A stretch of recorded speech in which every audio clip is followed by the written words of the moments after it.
What does a $500,000 renovation in the most expensive city in the US look like? Let's peek in and find out. Today we will be showing you a 2-bedroom apartment located in the heart of the Upper East Side neighborhood of Manhattan, best known for its posh, wealthy residents, fancy restaurants, and designer shops along Madison Avenue. A mix of brownstones and high-rises make up this beautiful neighborhood.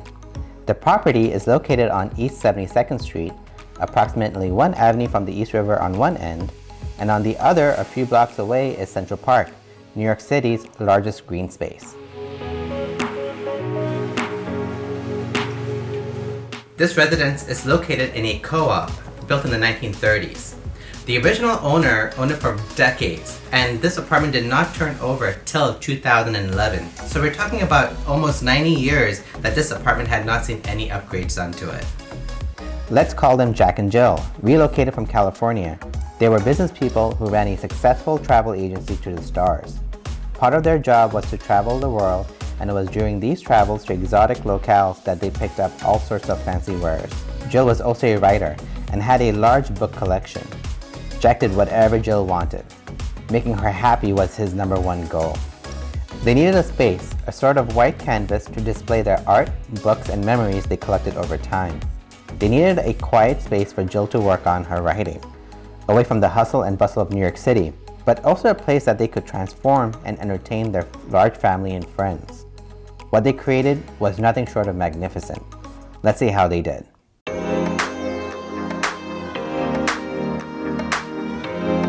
So here we are in the foyer of the home.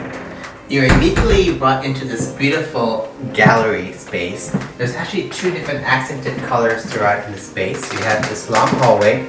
You have this high gloss lacquered finish for the walls, which look like they were done by hand, and then a different color tone on the art gallery. This owner loves to collect art, as we mentioned earlier too. So you'll see art from different places around the world, some from Asia, Africa, and then you got some famous artists as well throughout the space.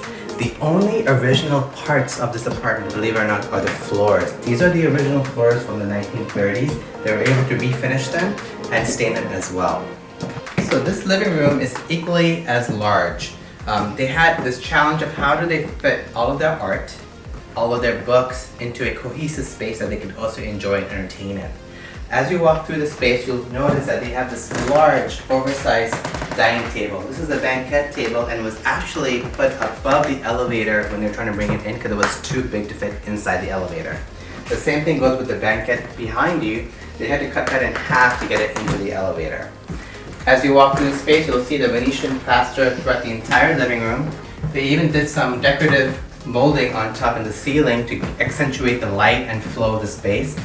And Jill, who's one of the owners, wanted this quintessential New York view, which is the interior facing of the building. The art is the focal point of this living room.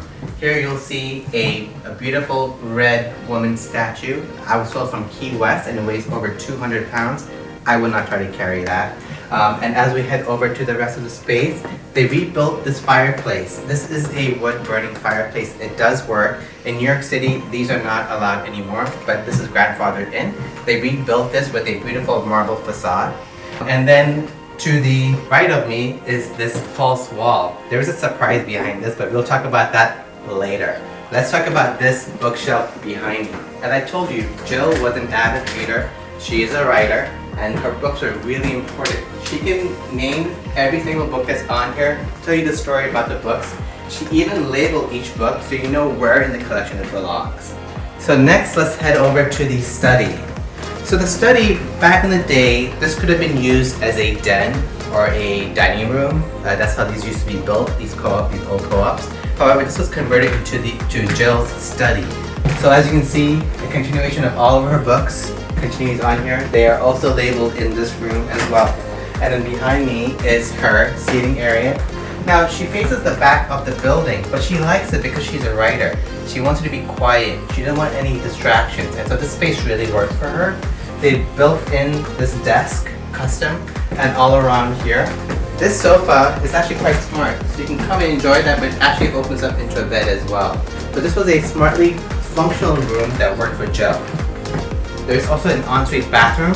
they were able to install a washer dryer into the space and a standing shower. So Jill hired Bessie Brock, who actually had done another project for her in the past and wanted her to come back into this space. So as I mentioned to you, this was an original condition from the 1930s, so they had to really transform and bring it to the modern era. The style that they went with a transitional look focused on the art in the books, and they did a magnificent job of this kitchen as well. You have this beautiful stone countertop with beautiful striations and textures throughout the entire space. Italian gas range, also Italian microwave, and top of the line custom cabinets and features throughout. And there's a lot of storage that's in this entire space, a lot of space to walk around. It was really well done and really thoughtful. Because this apartment, this kitchen does not have a lot of views, the owner also added this beautiful blue accented backsplash for the kitchen and added these lights inside to really give it a nice warm feeling. So here is my favorite space of the apartment. You have this false wall. It opens up to the master. Come check it out.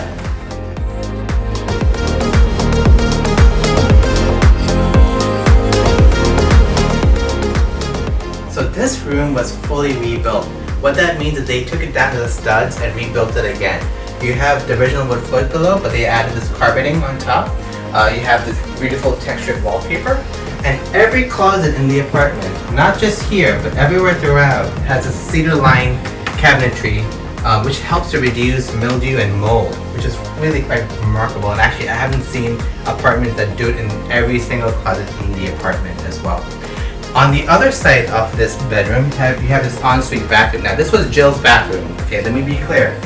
Jack had the other bathroom. This was her bathroom. It was made exactly the way that she wanted it to be. A luxurious, beautiful space and then you have all these beautiful lights and accents. You really get a nice, clear view. And it also had heated floors as well.